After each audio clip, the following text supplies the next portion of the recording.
Good morning, everyone, and thank you for joining us for this webinar, Quarantine Yourself, Not Your Business, Web Strategies to Stay Connected with Your Global Markets.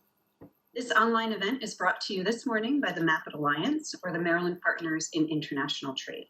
And I'm Rebecca Bellinger, the Executive Director of the Center for Global Business, the Robert H. Smith School of Business at the University of Maryland, College Park. And this morning, I will be serving as your moderator. On our agenda today are two main topics. First, and really taking up the lion's share of our time today, will be tips, tools, and best practices for globalizing your website to help you find new customers and bolster sales from abroad. And second, we'll connect you with a few resources in Maryland that you can access to help you with your website or other global business operations. And then we'll leave some time for questions at the end. I do need to remind you all of a few things to help us move very smoothly as possible through our agenda. First, this webinar is being recorded. It will be made publicly available via our websites and emailed out to all participants afterwards for future viewing. Second, we'll handle questions via the chat function that I'm sure everyone is used to at this point. So throughout the presentation, please feel free to send your questions to everyone. And we'll try to get through as many as we possibly can in the order they are received at the end of the presentation. Following the end of the presentation, you'll also see a pop-up window with a link to take our 2-minute, maybe a minute and a half survey that will really help us. We'll ask for some critical feedback to help us prepare for the next webinar that we'll be doing and bringing to you. Fourth, I also would like to remind everyone to please keep your cameras off and your microphones on mute or silent throughout this presentation. And finally, if there are any technical difficulties on our end or yours, we'd like to thank you in advance for your patience. Before I turn it over to our first speaker this morning, I would like to introduce further the MAPIT Alliance, which is the sponsor for today's webinar. So the MAPIT Alliance brings together 4 key partners in industry, local, state, and federal government, and higher education in Maryland to raise awareness of existing export promotion programs, to facilitate greater access to and usage of these resources, and to build new collaborative, globally focused programs. You will hear from 3 of the main partners this morning, the USIAC, Maryland Department of Commerce, and the University of Maryland. The DEC, or the District Export Council, is the 4th member. If you're not familiar with the DEC is a nonprofit organization made up of leaders from the local business community who have been appointed as volunteers by the Secretary of Commerce. It is meant to provide peer-to-peer advice and programming for local firms.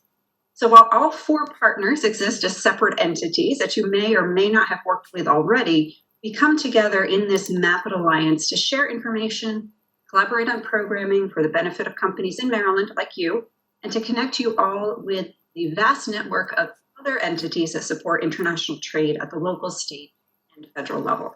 So welcome to this first webinar of the MAPIT Alliance, and I would like to turn it over now to our first speaker, Colleen Fisher of the U.S. Export Assistance Center. Colleen?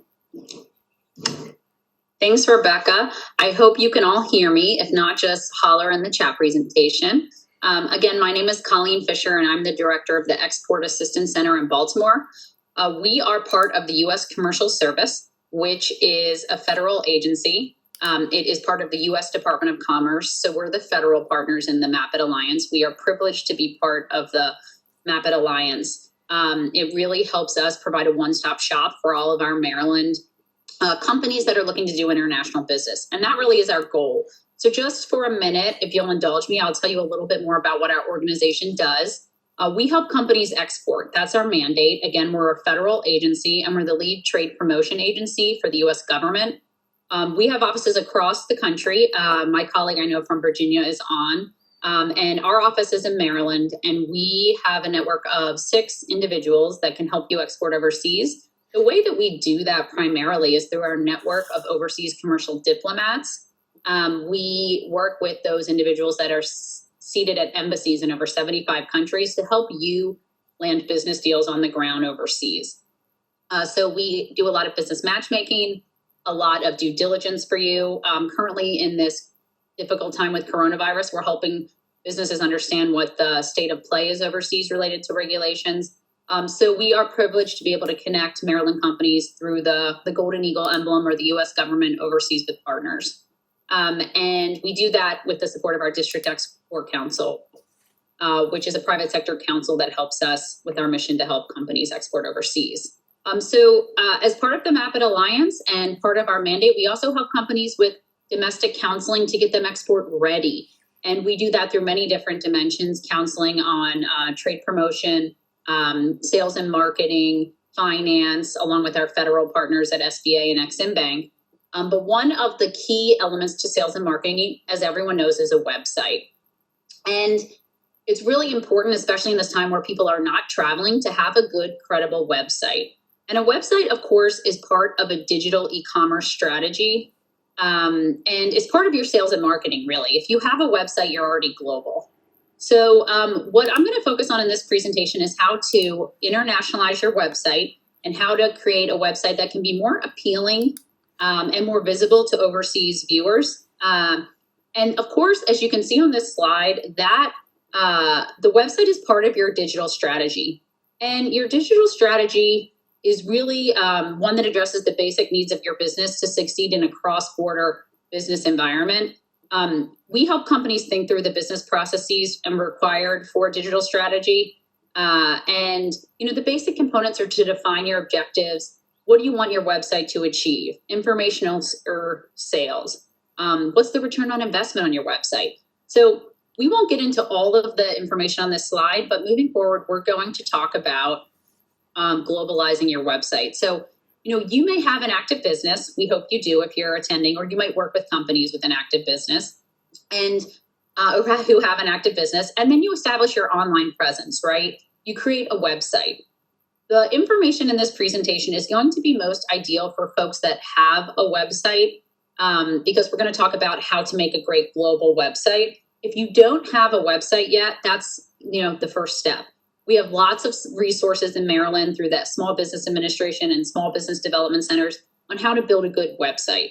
And once you have a website, we recommend implementing the following recommendations and working with us so you can get customized feedback on your website. So I'm going to focus on number 3 here, the website globalization. But of course, you've already hopefully established a business. You've got an online presence, including a website. Down the line, there are additional steps that you can take to further your website globalization or, going beyond having a great international website. And that could be transacting through the internet, actually doing sales through e-commerce, and localizing your web presence, which we'll talk a little bit more about later. And we're happy to talk to you about that. But the bulk of this presentation, again, is just going to focus on how to create a good website and a global website. So what is website globalization? It's a term that could be confused. It's really a comprehensive strategy that fuses globalization best practices with your specific branding and technology needs. Today, to keep it simple, I know these webinars can bleed into many directions. I'm just going to cover 7 tips that you can probably do this afternoon or this week while we're all working from home to improve your company's website and its global appeal and its visibility.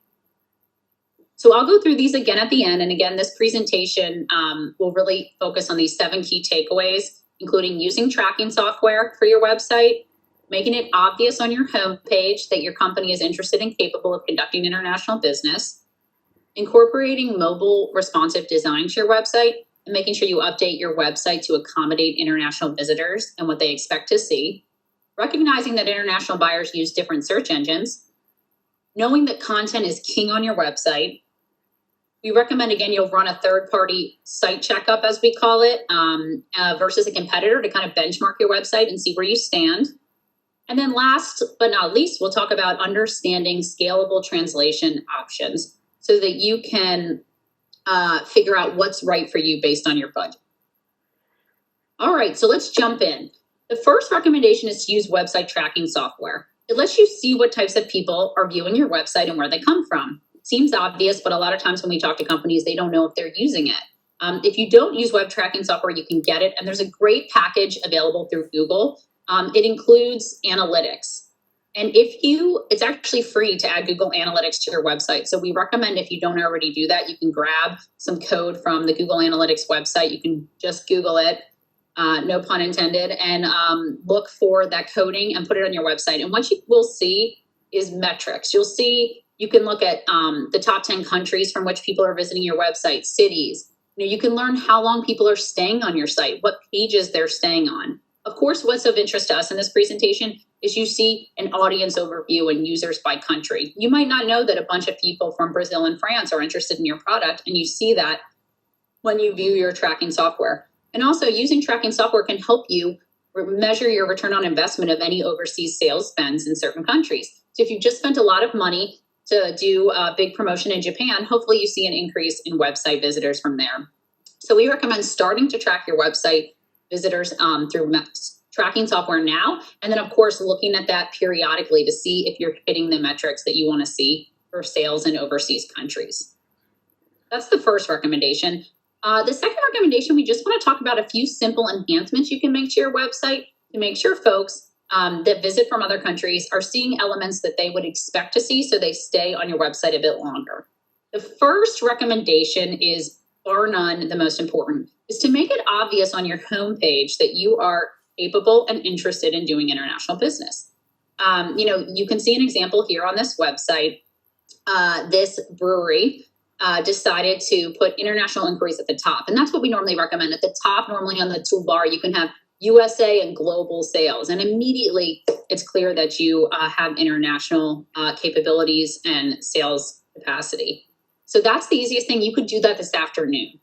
So once you make it clear on your homepage that you're capable and interested in doing international business, international visitors will stay longer and they won't think, oh, I have to educate this US company on how to export to me. They'll think, okay, great, they can sell to me and I'm going to start exploring their products and services more.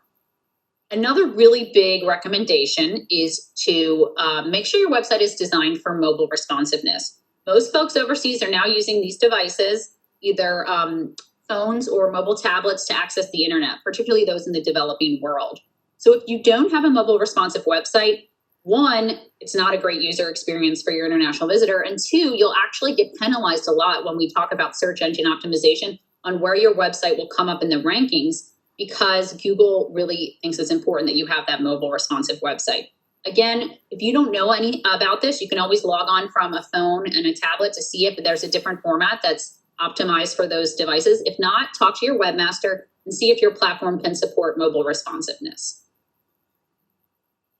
I'm going to go through a few other simple enhancements, as I mentioned, that can help you improve your website for international viewership. So we recommend on the Contact Us page, which you should all have, and you may have a Contact Us page for US inquiries and international inquiries. Don't use generic info at company.com. People really like to feel connected to a person and feel like their inquiry is not going into a void. So when you do list an email, it's a best practice to list a personalized email. Now, this example says Robert at company.com. It doesn't have to go to Robert, but the idea that their concern is going to be addressed by an individual at your company. Another best practice, as I mentioned, is to create a page for international sales. Make sure you write out the address of your company. So when you say Baltimore, don't put MD, put Maryland. Most folks overseas don't know our two-letter abbreviations, believe it or not.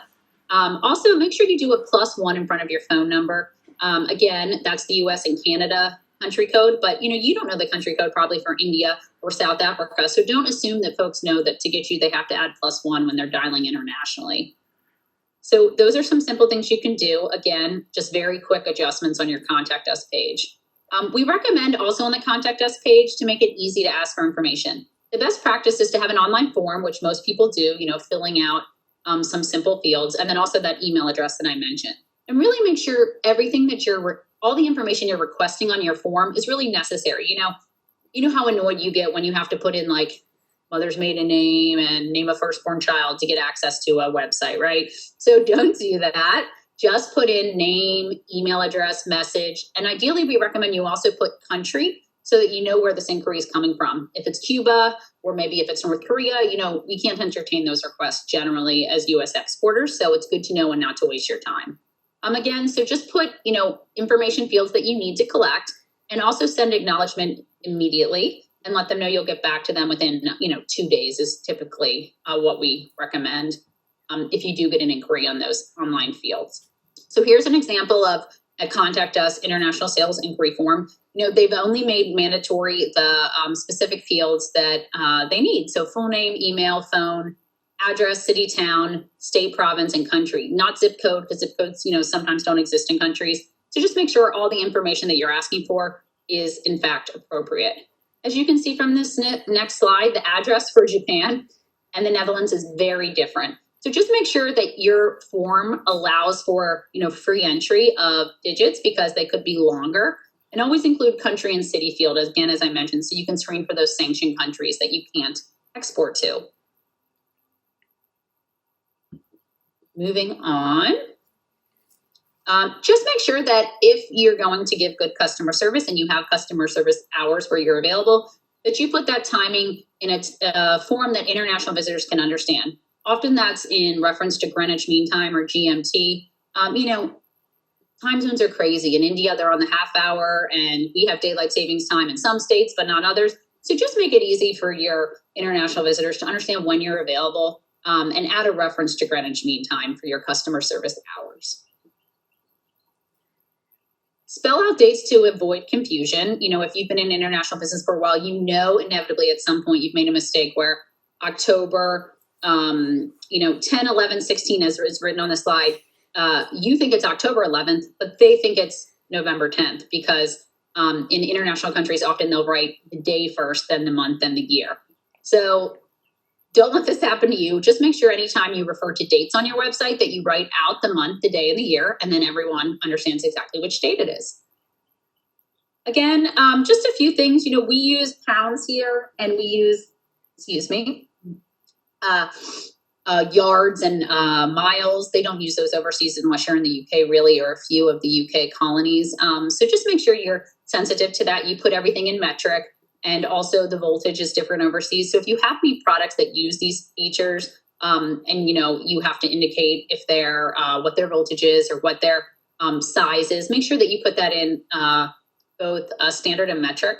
Because again, an international visitor expects to see that they're going to need the specs to know if they can buy your product. So just make sure that you do that as well. So you seem more capable of international business and really understanding of your international client base. So those are just some few simple enhancements that you can do. Again, probably in a day. Talk to your webmaster, review the website, and it'll make you seem more credible when you're doing international business. And really, that homepage indication that you can do international business is huge, even if you're a 6 to 7 person company located in a rural area of Maryland.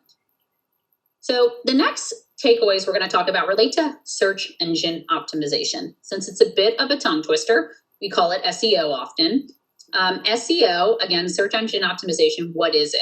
It's the process of maximizing the number of visitors to a particular website, hopefully yours and companies in this case, by ensuring that the site appears high on the list of results returned by a search engine.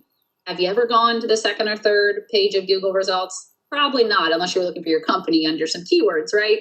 So it's really important that if someone's looking for your product or service, that you come up high on the search rankings when they search a keyword. Otherwise, they probably won't scroll through to get to your product.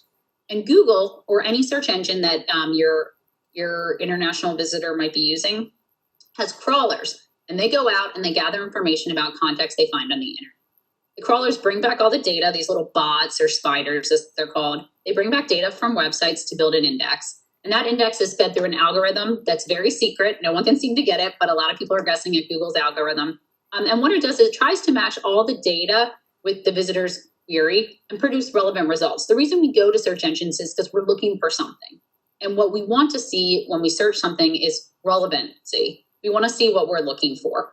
And that's what Google tries to deliver. So we'll talk a little bit more about how you can improve the relevancy and the visibility of your website through SEO, or search engine optimization. So the first thing to know is that although you can see on this slide what are the most popular search engines, as you can see, of course, in North America, it's Google, and South America, but you'll see actually some that you might not recognize here. So while we use Google in quite a bit of the world, in Russia, they use something called Yandex in the Cyrillic writing there. In South Korea, they use Naver. In China, they use Baidu. So know that first and foremost, in other markets, not everyone is searching for your product through Google. And if they are searching for your product through Google, there's different domains per country. So on this slide, you can see that the first domain is Google, which is google.com, the original Google, which is from the United States. And then Google Spain, so google.es or España, which is the Spanish language way to say the country of Spain. So in Spain, folks are redirected when they go onto their browser to google.es. And it's a Spanish language Google. And it indexes Spanish language website largely located in Spain, first and foremost, and then other Spanish language websites, and then other websites that might be relevant to visitors from Spain. So know that your Google has different domains by country, and we'll talk about this a bit later, but you want to be registered with the domains in the countries of the markets which you're targeting, right? So if you're trying to increase your visibility in Spain, you want to register your website with google.es, the Spanish Google domain. And of course, you're going to want to have some content in Spanish so your users can find you. So just be aware of that. All, google.com.mx is Mexico's, .fr is France. And again, not everyone's using Google. So as you can see on this slide, the most popular search site in China is Baidu, which kind of looks like Google, and then Naver, which looks like something that would appeal to the South Korean audience. That's what they're searching to find. Most people in the country are searching to find relevant information. So how do these search engines work, whether it's Google or Baidu or Naver? Again, as I mentioned, they have a little bot that scours the internet, and it looks for all different things. Again, it's a secret algorithm, but the main thing they're looking for is content. Content is king, as I mentioned. They want to find relevant information for the user. So if you own a website on, customized skincare products for skin lightening, and it's particularly for the Asian market, if someone searches skincare whitening products for Asians, your product should come up because it's very specific for that. It might not come up, in skin whitening if there's competition there. So it really depends on the content you're putting on your website. That's articles, that's links to other relevant websites in that space. So maybe health and beauty websites and other kind of relevant vendors in the industry. Again, your goal is to get your site to show up as high as possible. So you want to have that content there. You want to have links to relevant companies, and you want to have it all easily indexed on your sitemap, which is typically a link at the bottom that kind of is a shortcut to all the information on your website. So again, you can see in this example, this website talks about ceramic hybrid bearings and valve bearings, and every single time bearings comes up, that Google bot or spider is going to find that data, feed it into the algorithm, and it lets the bot know that this company is an expert on bearings and has a lot of content on bearings. And maybe if they have white pages or articles, 200 of them, it's even more content to index and to let the bots know that, in fact, this company is an expert in that space. Content is the number one factor in ranking. So we can't emphasize enough to put out content, put out a blog, put out articles, link to experts in your field. Because that is the number one thing that will help you improve in your rankings. Now, if you're a small company and you do IT work, you might never come up against IBM or Cisco because you cannot compete with that volume of content they put out, but that's okay. But if you're in IT that specializes in cloud computing and Bitcoin, then when someone searches for those elements, you might come up higher than IBM and Cisco because that's what you're focusing on. So again, in your niche, you want to come up high when someone searches. So again, get listed in as many sources as possible. Not only should you link to relevant content, but if others link to your website, especially credible companies like governments, Forbes magazine, business associations, certification bodies, if they're linking to your website, that's also going to improve your rankings. And those are often known as link backs or backlinks, and they're very important to SEO. What we recommend is getting an SEO report. There's a third-party website that we use as the U.S. government and the Department of Commerce called SEO Site Checkup, and it will index and scan your company's website and tell you what is good about your website that'll help with SEO and what's kind of not good. But it doesn't just say this is what's not good, not good, not good. It tells you how to fix it. So as you can see, this is a client of ours that we did a website globalization review for, Hemasol. And they had great meta title tests. They had great meta description, but their keyword usage wasn't great. And it tells them, as you can see in the slide, how to fix that.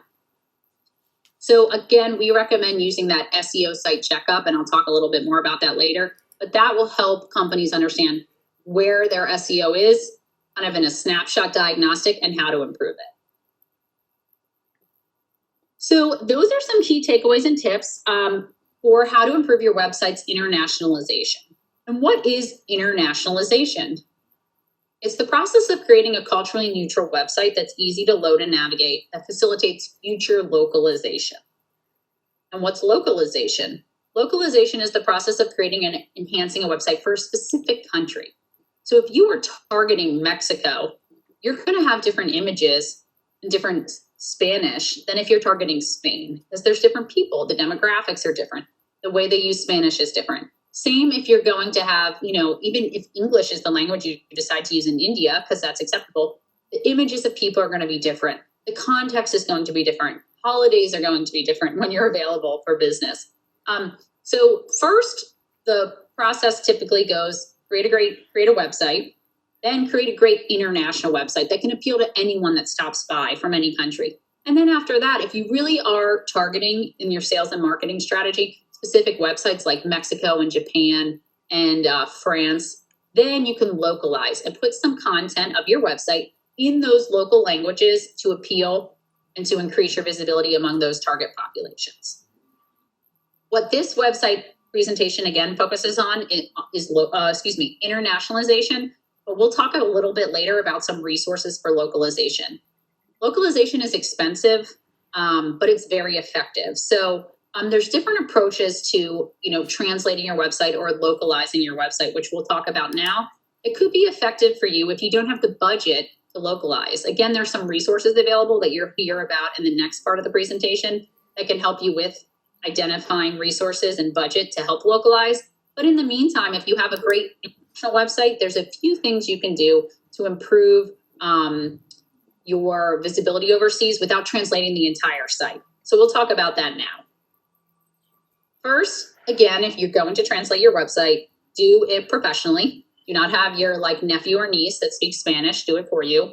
They might be great and on their way, but there's a lot of technical terms and there's a lot of nuances to localizing a website. So better to translate it properly or just not do it at all. The reason for that is, websites themselves have to be sort of adjusted in size and scale when languages are, when translated into different languages. You can see on this slide, the word for speed in German is this big, and the word for speed for Chinese, that character is this big. So often kind of the expansion and shrinkage of these words can impact the layout of your website, and you don't want to lose credibility by trying to translate yourself without a professional.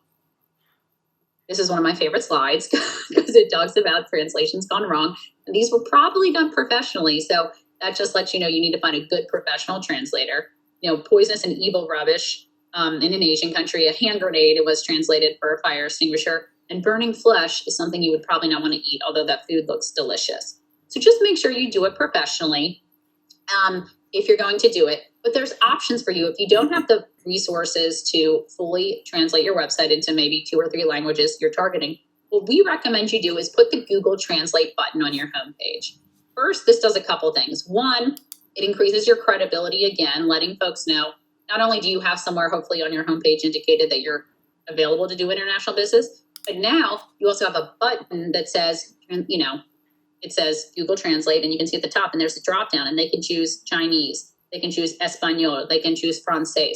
And it lets folks know that they can receive the content in their own language through a machine translator. So you don't get in trouble because you didn't create an incorrect translation on the website, but you did put a Google button on your homepage so folks can translate the website for themselves through this machine translator. So it's free to use for, I think, up to 20 languages. We recommend only targeting the languages that you're looking to get customers in.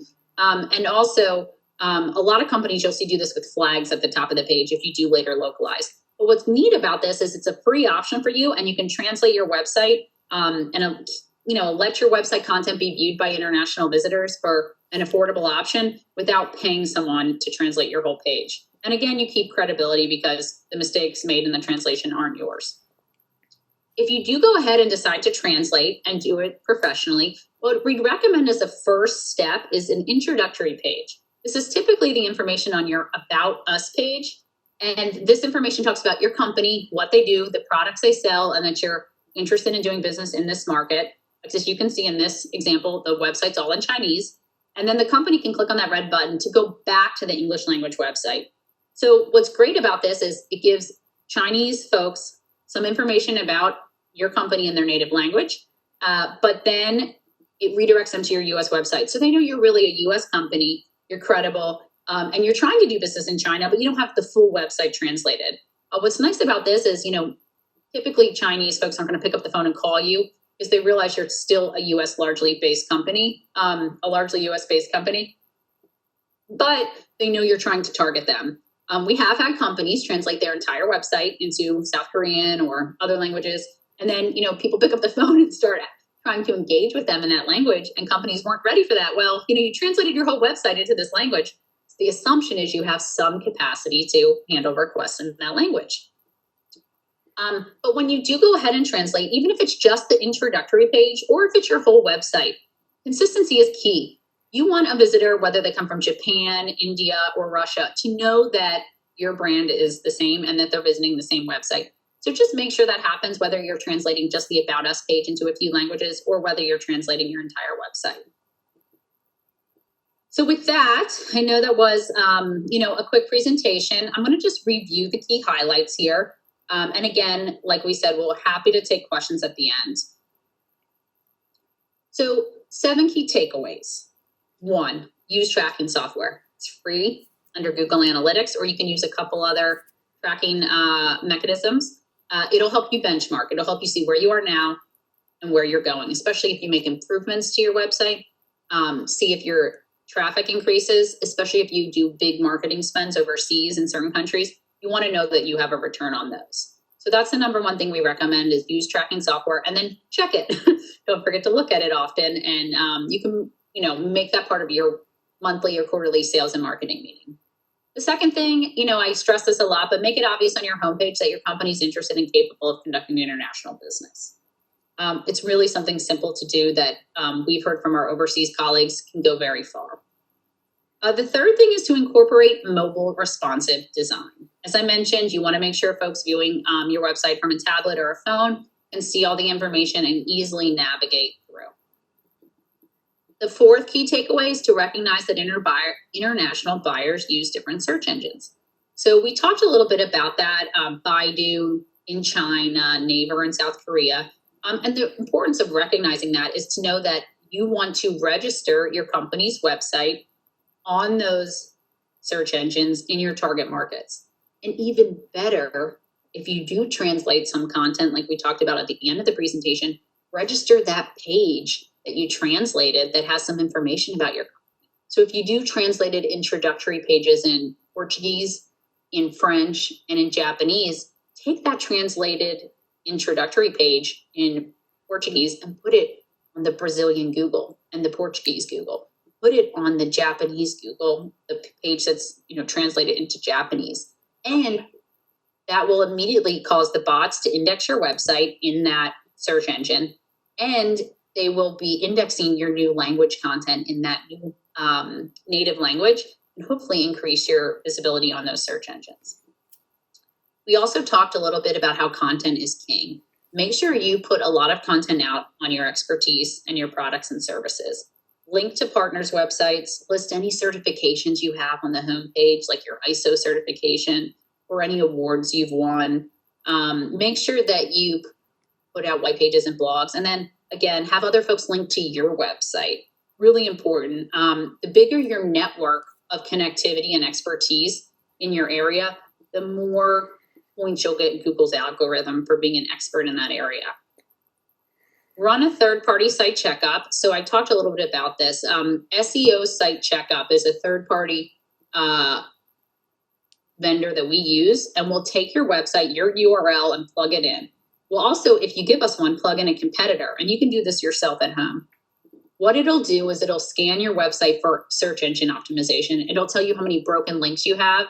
It'll tell you if you have a mobile responsive design. It'll tell you what your keywords are. And you want to make sure those keywords that it's scanning through the bot on your website are actually relevant to your product. I can't tell you, we've done this a few times, and like computer, comes up, and the company does healthcare. So just make sure your keywords reflect. And this is something really easy that we can do for you as the U.S. Commercial Service, or you can do yourself. And what's great about the SEO site checkup report is it tells you how to fix all these things.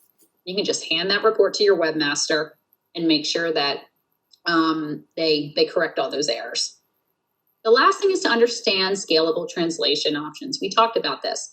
It's expensive to localize. Luckily, my partner, Jessica Reynolds, is going to talk a little bit about how to get some resources to localize if you're targeting Japan or, Saudi Arabia.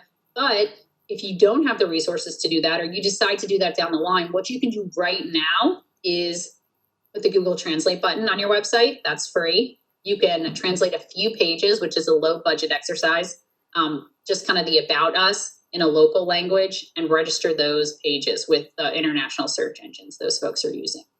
And I didn't list it here, but again, there's a few things you can do to make your website more appealing to international visitors. And that's really cleaning up the contact us page and using some of those best international practices, which is kind of making sure you use metric, making sure you use time that's standard, writing out your date, writing out any addresses. So hopefully those 7 key takeaways are digestible for you. You understand them. I know a lot of them are common sense, but you'd be surprised when you take a look at your website, some of the ones you're not doing. So beyond that, those are things you can all implement this afternoon or this week with your webmaster. A couple things that we can do for you specifically in a customized format is once you've implemented a few of these on your own and you come back to us, we can give you, as the U.S. Commercial Service, a customized website review.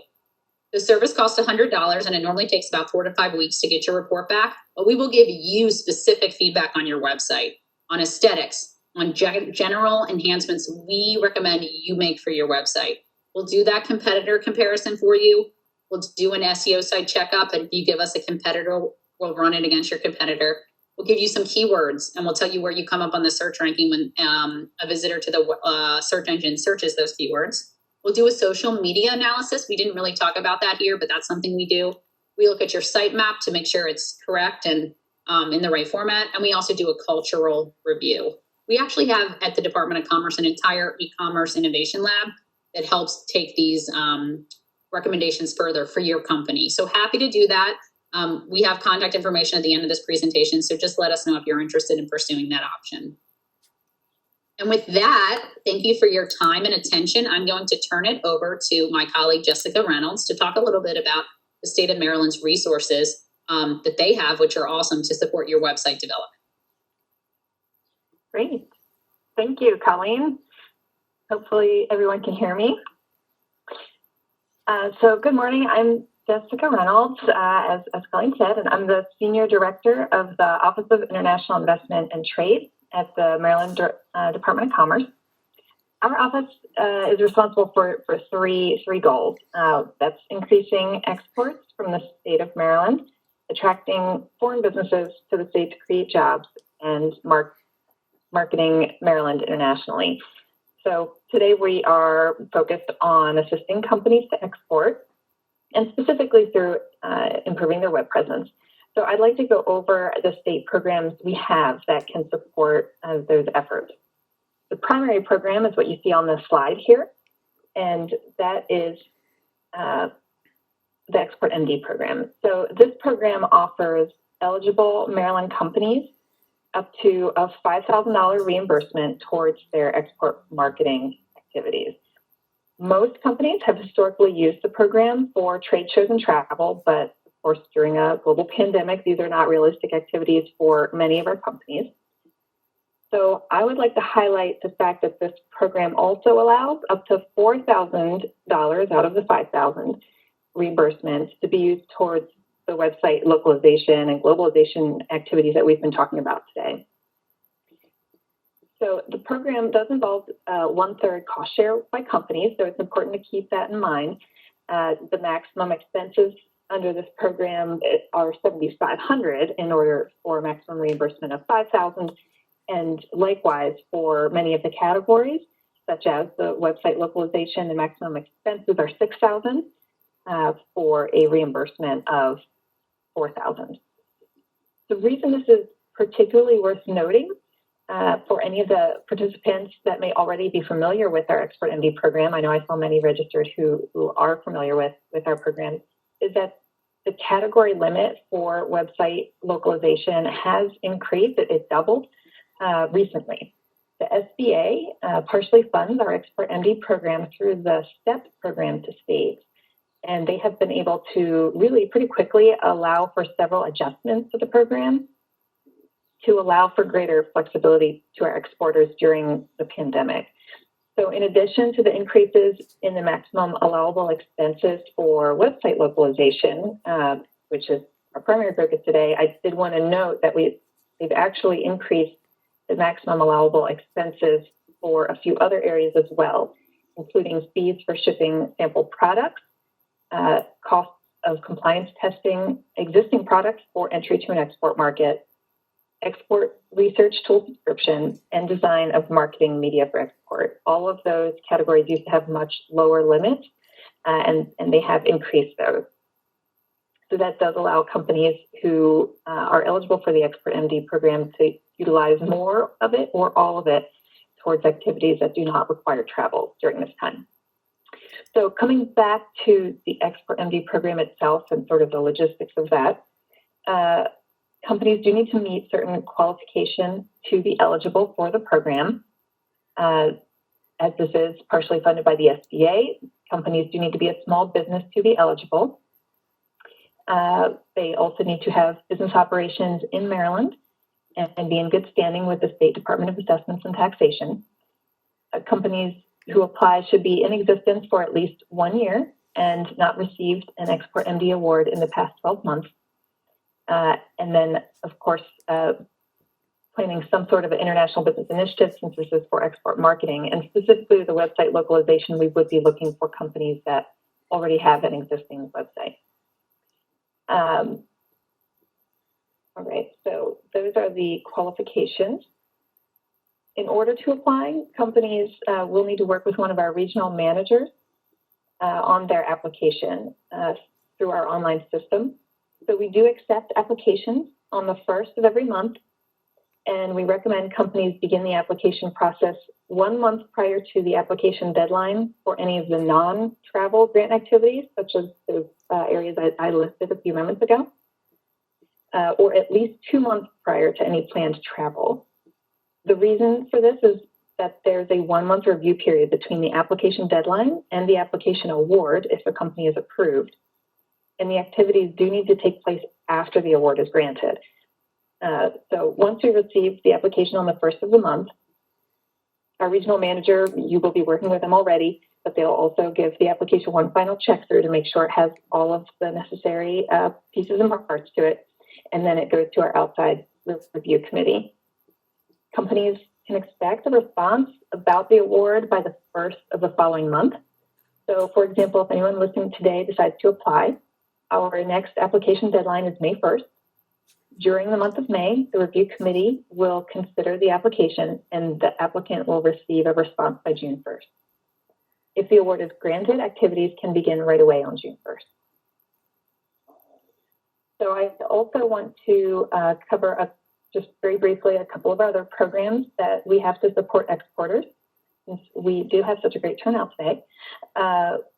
We have, for example, our office has 16 foreign representatives around the world that can offer up to approximately 20 hours of free assistance towards market research or partner distributor searches. Those are the most common uses of that assistance, but we can look at other areas as well if you're needing some assistance in an area where we do have a representative. So feel free to reach out to our office, to me, for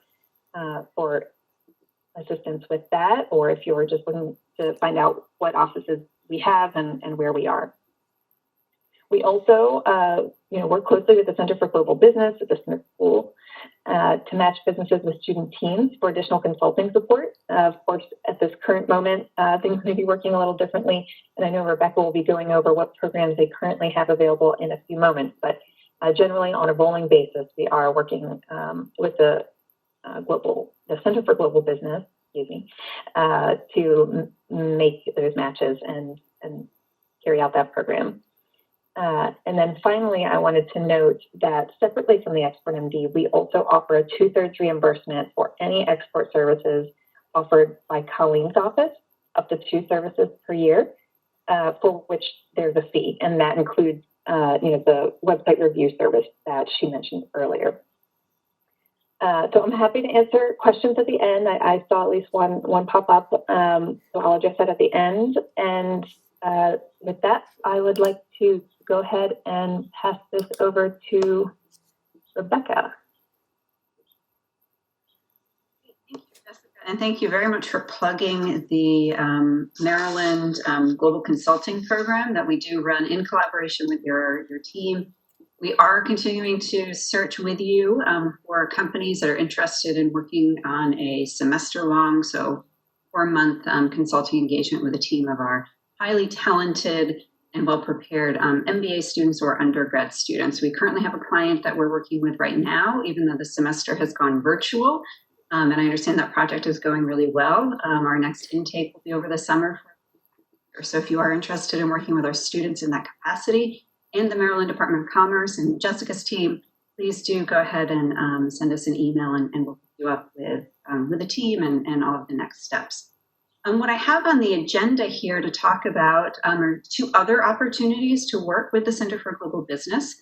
As I introduced myself earlier, I'll talk specifically about the center. So we are the hub of global activity at the school, and that's the Robert H. Smith School of Business at the University of Maryland, College Park.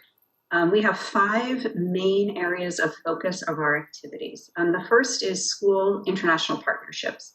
The second would be student programming, student training, specifically with a focus on global mindset and international business skills. We also do research, thought leadership, faculty development, and capacity building in trade, specifically with focus on export for businesses. And we are one of 5 recipients of the Title VI grant known as CYBER, or the Centers for International Business Education and Research, which is a grant administered by the U.S. Department of Education. And this grant really does serve to support all of our activities and expands our mission outside of campus and outside of the Smith School. And the part of our mission that is most relevant to today's conversation is serving as a resource in Maryland for companies that seek to go global or are seeking to be successful. So those 2 opportunities I did want to call to your attention is first the virtual career fair. Given where we are, everything is going virtual, and that does include access to Smith School talent. So this is a fantastic opportunity that's taking place on Friday, April 24th. The details are in this slide. It's a great opportunity, first of all, if you have a web team already. Excuse me. If you have a web team already and are looking to hire talent, whether that be summer interns or full-time employees to support your work, this would be a great place to meet them. You can interact with students, and that's undergraduates, MS students, MBA students looking for jobs, as well as members of the Smith alumni community. So really across all levels of the school. You can accept resumes, conduct interviews, meet students in chat rooms, everything that you would do at an in-person fair you can do through this virtual fair. And it's not just for marketing. That's what we're talking about today is the website Localization. But you can find other talent to serve other areas of your business as well. We have students in supply chain management, logistics, finance, accounting, info systems, you name it, to find them and to meet them. You can also post jobs for free on our career board.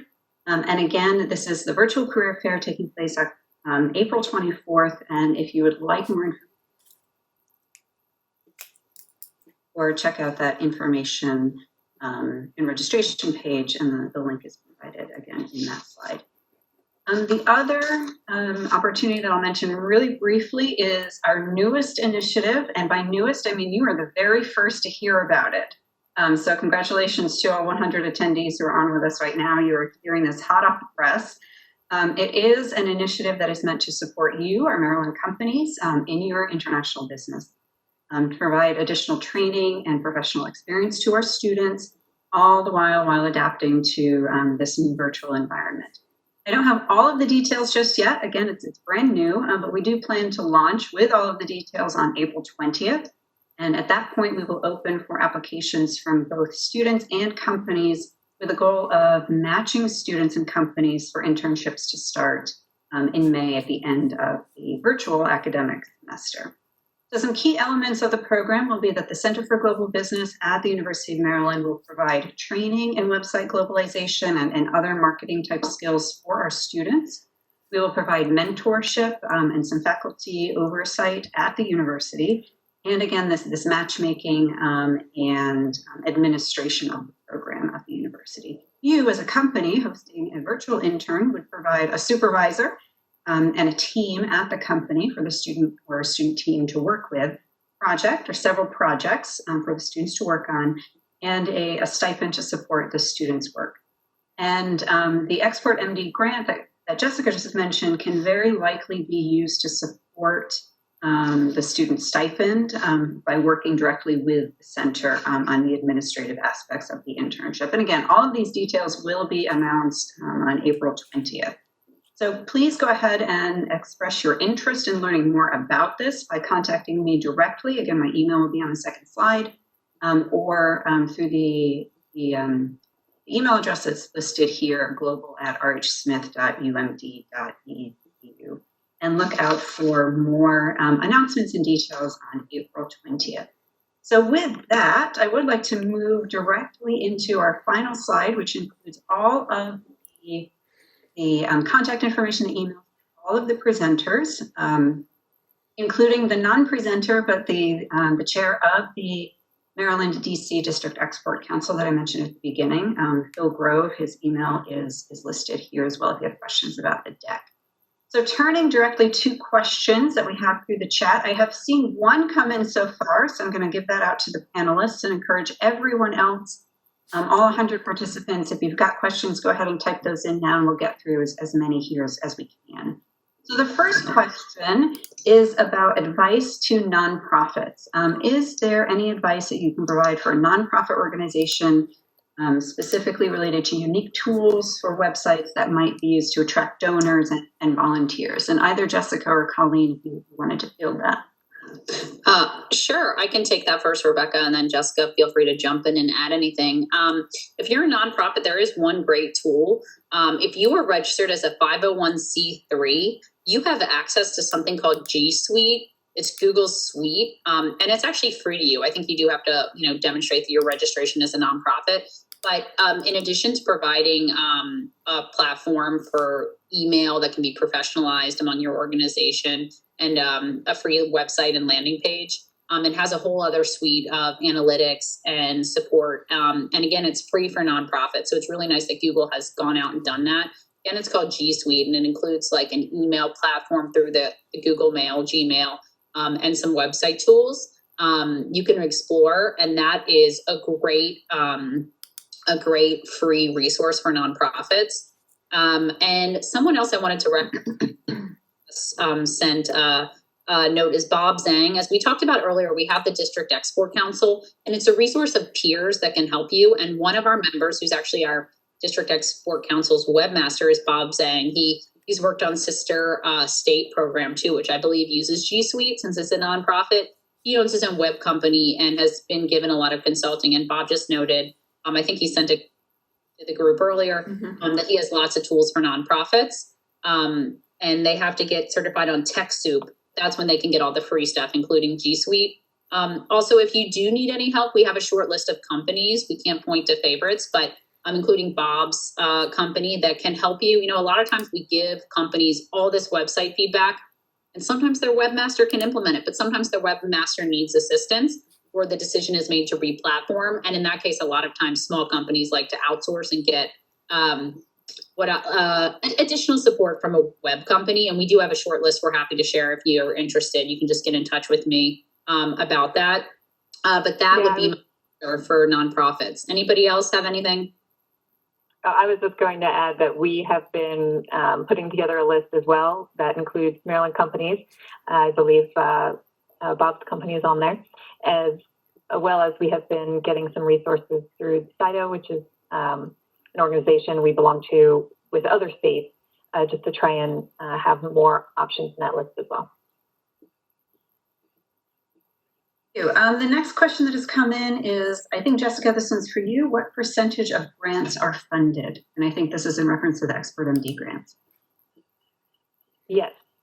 So we don't have, I know I had some private questions come in that I was responding to, but we don't really have we do of course have a maximum limit of funds, but the way that we operate the program, if a company has a strong application and the review committee approves them, we will pull funding from other places if we're tight on the original budget for that. So in terms of a percentage, it's hard to say. I would say a fairly small percentage are turned down, and most often that is due to just a lack of clarity about what exactly they're looking to do, because we do have the regional managers work with companies in advance to try to troubleshoot any issues that they may see or try to deal with any lack of clarification in advance, so that by the time that application does go to the review committee, it's as strong as it can be from our perspective.